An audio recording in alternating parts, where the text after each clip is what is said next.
শুভেচ্ছা। শেখ হাসিনা শেখের বেটি, বাংলা ও বাঙালির আশার বাতিঘর।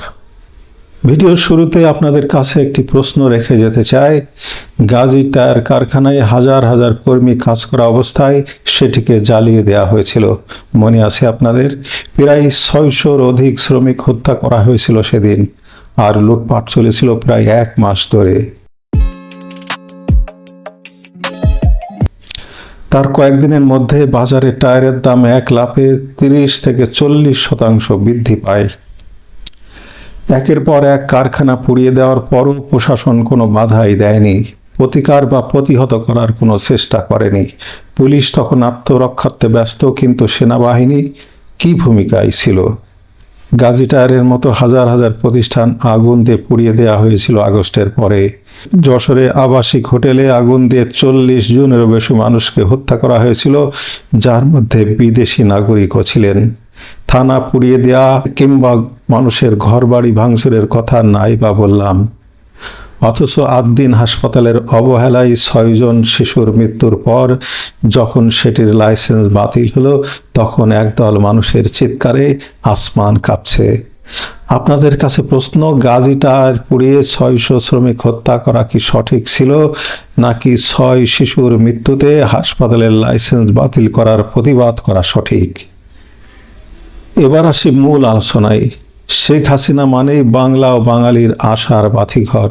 সম্প্রতি প্রয়াত খালেদা জিয়ার সাবেক উপদেষ্টা রুহুল কুদ্দুস তালুকদার দুলু হুমকি দিয়েছেন যে শেখ হাসিনার বক্তব্য ও ভিডিও প্রচার করলে সেই মিডিয়া পুড়িয়ে দেওয়া হবে।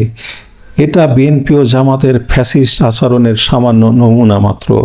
এই ফ্যাসিস্টরা আসলে গণতন্ত্র পছন্দ করে না। গণতন্ত্রকে ভয় পেয়েই ওরা আওয়ামী লীগ অফিস জ্বালিয়েছে এবং আওয়ামী লীগের রাজনীতি বন্ধ করার অপচেষ্টা করছে। জার্মানির হিটলার ও ইতালির মুসোলিনিও এইভাবে মানুষের কণ্ঠরোধ করে রাখতেন, কিন্তু এভাবে কতদিন? জাহাঙ্গীরনগর বিশ্ববিদ্যালয়ের বাংলা বিভাগের অধ্যাপক শামীমা সুলতানা পত্রিকায় একটি রাজনৈতিক প্রতিবেদন লিখেছিলেন, যার শিরোনাম ছিল কেন সেদিন আমি শেখ হাসিনার ছবি নামিয়েছিলাম। শেখ হাসিনার প্রতি মানুষের এত ক্ষোভের রহস্য আপনাদের অনেকেরই জানা। দুর্নীতি করে তারেক জিয়া 17 বছর ধরে লন্ডনে পলাতক।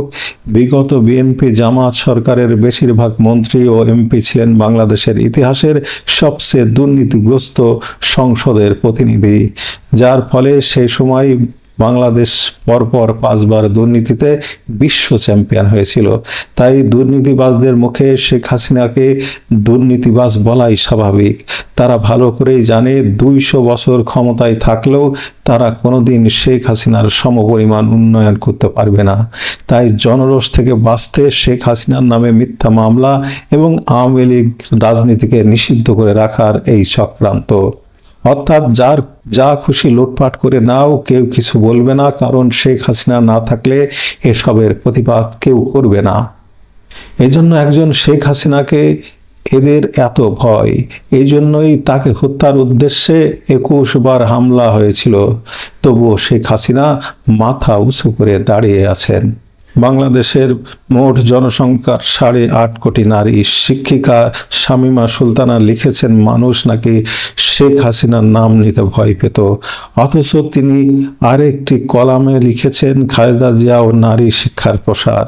মজার বিষয় হচ্ছে, খালেদা জিয়া এতই দূরদর্শী ছিলেন যে তার সরকার মনে করত সাবমেরিন কেবলে বাংলাদেশ যুক্ত হলে দেশের সব তথ্য পাচার হয়ে যাবে। সর্বাধুনিক প্রযুক্তির পদ্মা সেতুকে তিনি জোড়াতালির সেতু ভেবে বলেছিলেন, পদ্মা সেতু আওয়ামী লীগের আমলে হবে না, এই সেতু জোড়াতালি দিয়ে বানানো হচ্ছে, এই সেতুতে কেউ উঠবেন না, উঠলে ভেঙে পড়বে। এই হচ্ছে একজন সাবেক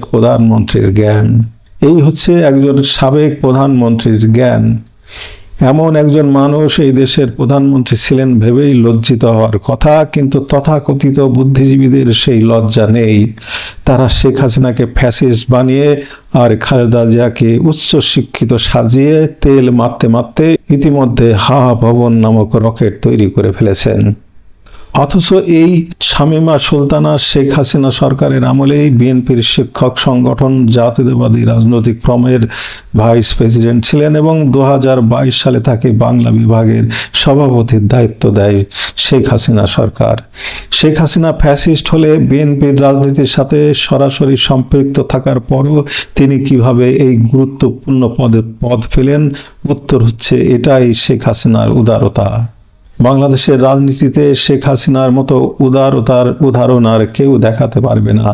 রাজশাহী জেলা বিএনপির আহ্বায়ক আবু সাইদ চাঁদ 2023 সালে শেখ হাসিনাকে হত্যার হুমকি দিয়েও বাংলাদেশে বহাল তবিয়তে ছিলেন। বিএনপির নেতারা টক শোতে এসে সরাসরি হুমকি দিয়েও দেশে ঘুরে বেরিয়েছেন, কাউকেই আয়না ঘরে যেতে হয়নি।